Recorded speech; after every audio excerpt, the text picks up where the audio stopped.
Good morning बच्चों। हम विज्ञान में पढ़ रहे हैं। आज जो पाठ हम पढ़ेंगे वो है वाष्पन एवं संघनन। बच्चों, इससे पहले आप पाठ पढ़ रहे थे जल है जीवन।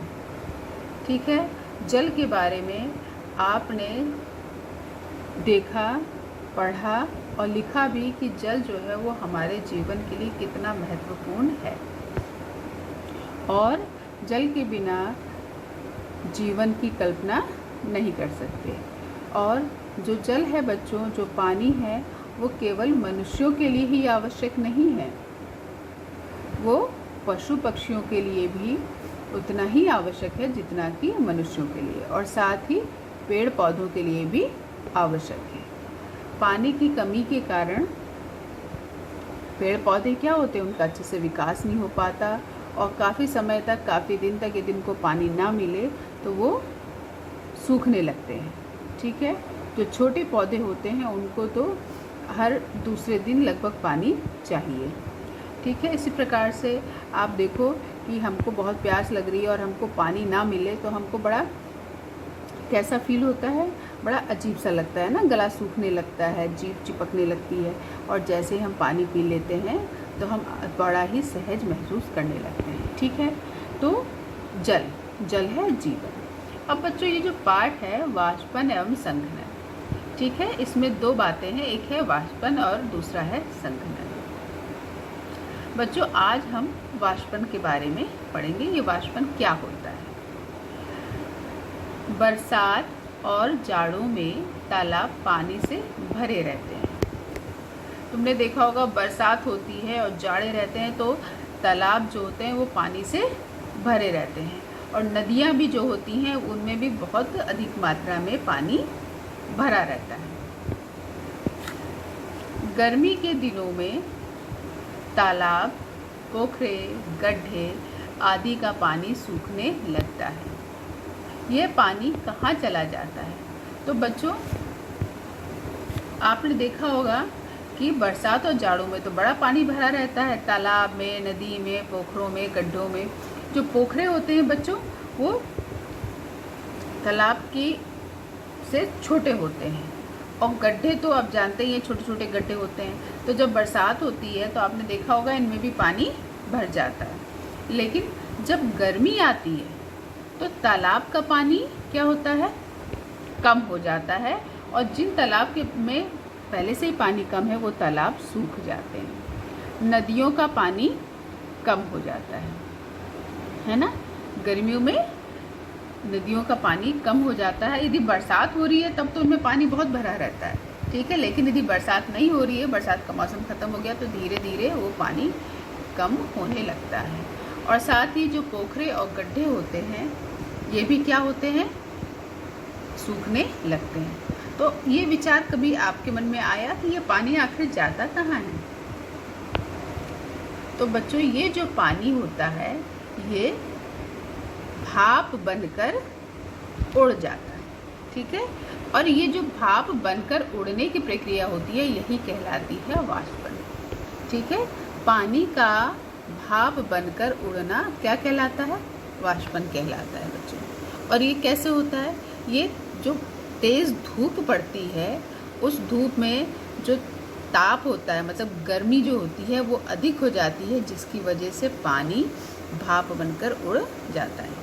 आपने अपने घर में भी देखा होगा, है ना, कि आप किसी बर्तन में मम्मी ने पानी चढ़ाया और वो खौल रहा है, और काफ़ी देर के बाद आप जाके उसमें देखो तो क्या होता है, वो कम हो जाता है। तो बाकी का पानी कहाँ गया? बाकी का पानी बच्चों भाप बन करके क्या हुआ, उड़ गया। आओ उसको हम क्या करें, समझ लें। ठीक है, समान आकार की दो तश्तरियाँ या कटोरियाँ लें। आप इसको, ये प्रैक्टिकल है एक तरीके से, आप इसको क्या करें, अपने घर में करके देख सकते हैं। ठीक है, वाष्पन की प्रक्रिया को समझने के लिए बच्चों आप इसको अपने घर में करके भी देख सकते हो। दो कटोरियाँ लेनी हैं और उनमें क्या करना है, एक छोटी शीशी से माप कर पानी डालें। छोटी शीशी की जगह आप कप ले सकते हैं, मग्गा ले सकते हैं, ग्लास ले सकते हैं, और उन कटोरियों में आप क्या करें कि बराबर की नाप का, चाहे एक एक गिलास पानी डालें दोनों में या एक एक कप से पानी डालें, ठीक है। और एक तश्तरी को कहाँ रखना है, धूप में, तथा दूसरी को छाया में रखें। एक को कहाँ रखना है बच्चों, धूप में रखना है, जहाँ पर कि उसके ऊपर खूब अच्छे से धूप पड़ती रहे, और दूसरी को छाया में रखना है। 2 घंटे बाद दोनों तश्तरियों का जल बारी बारी से पुनः उसी शीशी में भरें, ठीक है। अब 2 घंटे के बाद आपको क्या करना है कि फिर से आप उन दोनों कटोरियों को लें और पहले किसी भी कटोरी का आप क्या कर सकते हैं, पानी नाप सकते हैं। यदि आपने जिस ग्लास से आपने पानी भरा है उसी ग्लास में वापस पहले आप जो धूप में आपने कटोरी रखी थी उसका पानी डालें और देखें कि वो पानी की मात्रा कितनी हुई है, ठीक है। इसके बाद आप उसको वापस उसी में पलट दीजिए और फिर जो आपने छाया में रखी है, देखो यहाँ पर छाया में रखी है ना, तो इसको आप उसमें पलट के देखिए और देखिए पानी की मात्रा कितनी है। तो दोनों तश्तरियों की जल की मात्रा में आपको अंतर दिखाई देगा। वो अंतर क्या होगा, जो छाया में रखी है उसका जो पानी है उसकी मात्रा ना के बराबर कम हुई होगी, लेकिन जो धूप में रखा है उसकी मात्रा काफ़ी कम हो गई होगी। तो बच्चों ये जो कम हो गई, ये क्या हुआ, ये तेज़ धूप के कारण, अधिक गर्मी और ताप के कारण क्या हुआ, ये पानी जो था भाप बन करके हवा में उड़ गया।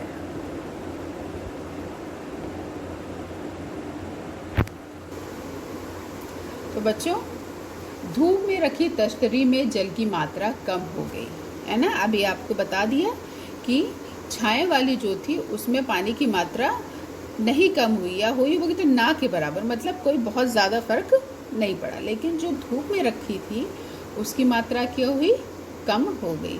तो क्यों, ये आपको भी बताया कि क्यों हुई, क्योंकि धूप में जो रखी कटोरी थी या तश्तरी थी उसमें क्या हुआ, अधिक ताप के कारण, मतलब अधिक गर्मी के कारण क्या हुआ, जो वाष्पन था वो अधिक तेजी से हुआ, मतलब पानी जो था वो जल्दी से वाष्प बन करके उड़ गया, ठीक है। तो इसको आप क्या करें, तो इसका मतलब ये है कि जो ताप होता है उसकी जो मात्रा होती है वो वाष्पन की मात्रा को प्रभावित करती है। इसको साधारण भाषा में बच्चों आप ऐसे समझ सकते हो कि आप गैस है आपके घर में और आप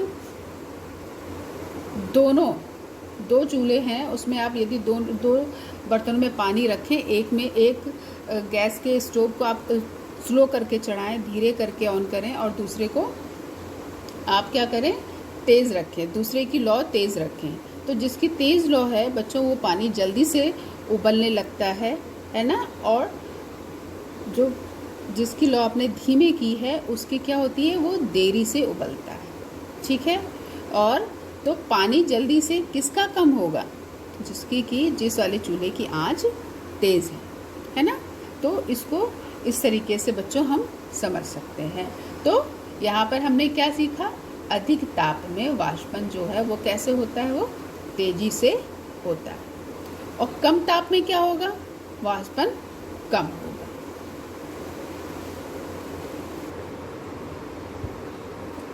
अब बच्चों एक उदाहरण तो हमने पहले समझ लिया है ना, कि वाष्पन जो है वो होता है तो वो अधिक ताप पर अधिक होता है ना, ये हमने सीखा। और यहाँ पर आइए, हम यहाँ पर जो वाष्पन होता है वो सतह के फैलाव या क्षेत्रफल पर भी निर्भर करता है। जो बर्तन का क्षेत्रफल होता है, मतलब बर्तन चौड़ा है या पतला सकरा है, तो उसके ऊपर भी निर्भर करता है। तो बच्चों यहाँ पर हम इसको देखते हैं, ठीक है। देखो अब तुम्हारे सामने यहाँ एक प्लेट है ना, फैली हुई प्लेट है, और एक यहाँ पर बीकर रखा है, ठीक है। अब दोनों में पानी भरा है, दोनों में क्या है, नीले नीले रंग से आप देख रहे हैं ये पानी भरा हुआ है, ठीक है। अब क्या करना है आपको, इन दोनों को आपको कहाँ रखना है, धूप में। ठीक, एक कप या बीकर एवं एक प्लेट में समान मात्रा में जल लेकर इन्हें धूप में रखें। ठीक है, तो अभी पहले वाले उसमें हमने क्या देखा कि एक को हमने धूप में रखा था और एक को छांव में रखा था, लेकिन यहाँ पर हम इन दोनों ही बर्तनों को कहाँ रखेंगे? धूप में रखेंगे। बस फ़र्क क्या है कि एक प्लेट है और एक बीकर है। बीकर की जगह आप ग्लास ले सकते हैं। ठीक है, दोनों में समान मात्रा में पानी होना चाहिए। ये नहीं कि प्लेट में कम कर दिया, ये प्लेट में ज़्यादा, ग्लास में कम कर दिया या ग्लास में ज़्यादा। ठीक है, दोनों में बराबर नाप का होना चाहिए। 2 घंटे बाद दोनों के जल की मात्रा की जांच करें। अब ठीक 2 घंटे बाद क्या करना है? हमको इनके पानी की जांच करना है कि इनका जो जल है उसकी मात्रा अभी भी उतनी ही है जितनी हमने रखी थी या उससे कम हुई है। तो कम हुई है तो कितनी हुई है? दोनों के जल की मात्रा में क्या परिवर्तन होता है?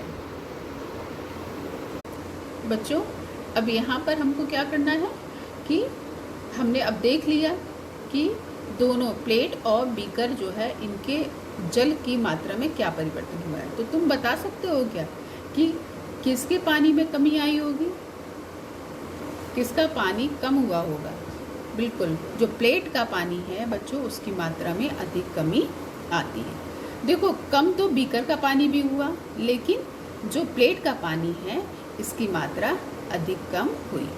तुम इसको ऐसे उदाहरण से समझ सकते हो कि बहुत ही आप नॉर्मल सा एकदम है कि यदि हम किसी भी, मान लीजिए कोई गर्म सब्ज़ी होती है, उसको यदि हम कटोरी में लेते हैं, है ना, तो वो देरी से ठंडी होती है ना। लेकिन यदि वही हम उसको क्या करें, फैली हुई प्लेट में जब निकालते हैं तो वो जल्दी से ठंडी हो जाती है ना। ये आपने देखा है ना घर में कि खुले बर्तन में जब आप सब्ज़ी निकालते हैं फैले बर्तन में तो वो जल्दी से ठंडी हो जाती है, और जब कटोरी में लिया है आपने सब्ज़ी वो देरी से ठंडी होती है। ठीक है, तो ठीक उसी तरीके से बच्चों यहाँ पर ये है कि जब प्लेट में हमने पानी लिया तो ये क्या हुआ, धूप में इसका पानी अधिक मात्रा में भाप बन करके उड़ा बजाय बीकर के। ठीक, तो आप समझ गए इसको कि फैले बर्तन में और किसी जो कम क्षेत्रफल वाला बर्तन होता है उसकी बजाय जो फैला बर्तन होता है उसमें रखे पानी की जो मात्रा होती है वो अधिक कम हो जाती है, वो अधिक मात्रा में भाप बन करके उड़ता है। तो यहाँ हमने क्या सीखा कि प्लेट का पृष्ठ क्षेत्र बड़ा होने के कारण अधिक मात्रा में जल का वाष्पन हुआ। मतलब ये कि जो द्रव की सतह होती है उसका फैलाव अधिक होने पर वाष्पन अधिक होता है। ये देखो, द्रव की सतह का फैलाव अधिक होने पर वाष्पन अधिक होता है ना। ये द्रव का सतह जो फैलाव है ये अधिक है, तो इसलिए इसका वाष्पन क्या हुआ, अधिक हुआ। ठीक है बच्चों, तो अब आपको करना क्या है, आपको जो पहला उदाहरण दिया है, जो पहला उदाहरण अभी आपको मैंने पढ़ाया, समान आकार की 2 तस्तरियाँ कटोरियाँ लें, उसको आपको क्या करना है, अपनी कॉपी में चित्र बनाना है और साथ ही उसको आपको अपनी कॉपी में लिखना, उस प्रक्रिया को आपको पूरी अपनी कॉपी में लिखना है। आओ हम उसको एक बार फिर से देख लेते हैं।